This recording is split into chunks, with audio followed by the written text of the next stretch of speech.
my name's Ella Morgan and I'm one of the surgeon assistants for the Transform Hospital Group, and I'm also proud to announce that I'm the brand ambassador for the Gender Identity campaign, and right now I'm going to be answering your questions about my own journey and transition, so keep watching.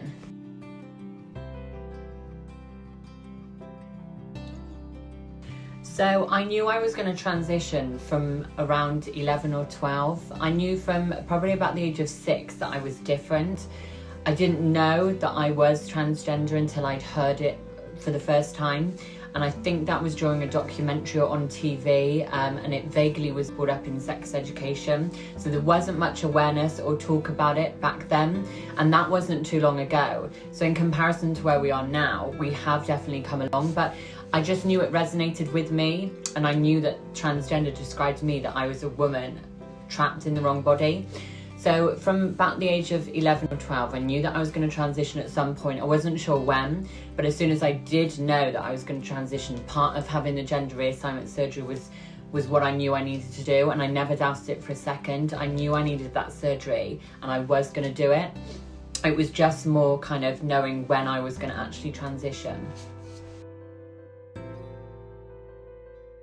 My first step naturally was, as soon as I'd finished school, was to go to my GP. I remember the day I went to my GP and I said to her, this is probably going to sound bizarre and crazy to you because it's not something that is talked about, or it wasn't so much then, and it felt very taboo to openly admit that I felt, when I was sat there and I looked like a boy, I felt kind of like no one would understand me if I said I'm actually a woman. I feel like a woman trapped inside. The part of me also felt like, are people going to believe me? Are they going to think this is just a phase?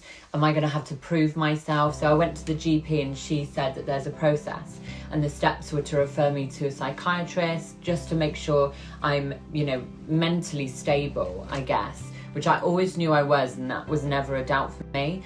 And then I had to have therapy, and then surgery came a few years after that. So my first step was go to the GP and get kind of the help and the guidance to where I went.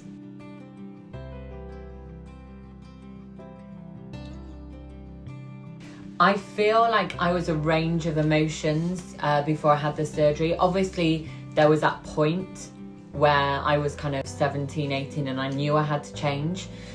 And obviously with the help of the NHS and the support of my parents, I went to the psychiatrist. He deemed that I was mentally stable and that there was no underlying reasons why I wouldn't be able to transition.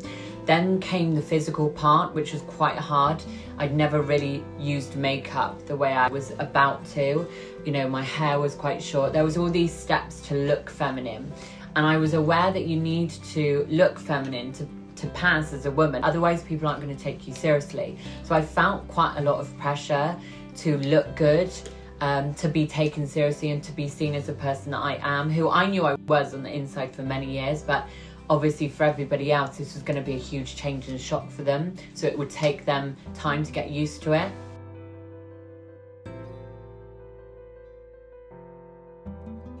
Having the surgery definitely, made a huge difference to my life. I felt like I was finding me, but obviously I was living with a body part that I wasn't actually born with. So at first, don't get me wrong, it was difficult, it was painful, the recovery was hard.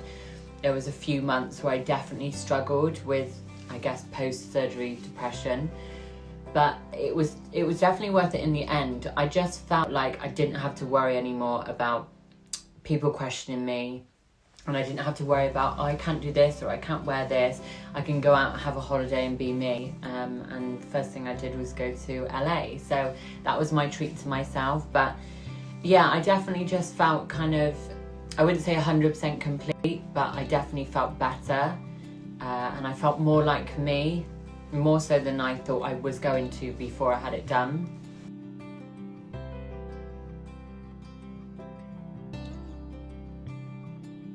So after my gender reassignment surgery, I'd had my breast done a year later. And then for the last few years, I've also been having dermal fillers, which is a non-surgical treatment with the Transform Hospital Group. So I had, for example, my cheekbones, I had cheek filler, I had jawline filler, chin filler, lips, under eyes and nose. Now that isn't done in the same way as obviously the surgery that I've had. You don't get put to sleep. There's, you know, very minimal recovery. There's some swelling and bruising, but the results are instant. And I felt like I needed it to plump out my face, because I'd always felt, and I'll insert picture here for you guys to see my before and after, before filler, and how I'm looking now. I just felt like my face was very skinny and gaunt, and I didn't have cheekbones. You know, my chin was really square. I felt like my nose looked big because my cheeks were non-existent. So for me, my body is how I had imagined it. Like, I'm really happy with my body. I did get a second breast augmentation with the Transform Hospital Group in 2019, and at the same time, so I went up a size. I went from 300 to 400. And I am really happy with the results. I think part of me always wants to go that bit more, you know, a bit more with the filler, a bit more with the breast implants. That's just how I am. It's kind of like all or nothing, but I definitely appreciate the fact that I had the gender reassignment on my first set of implants with the NHS, which I am so grateful for, because surgery is expensive, and I wasn't earning the kind of money that could afford me to have that surgery, you know, for years.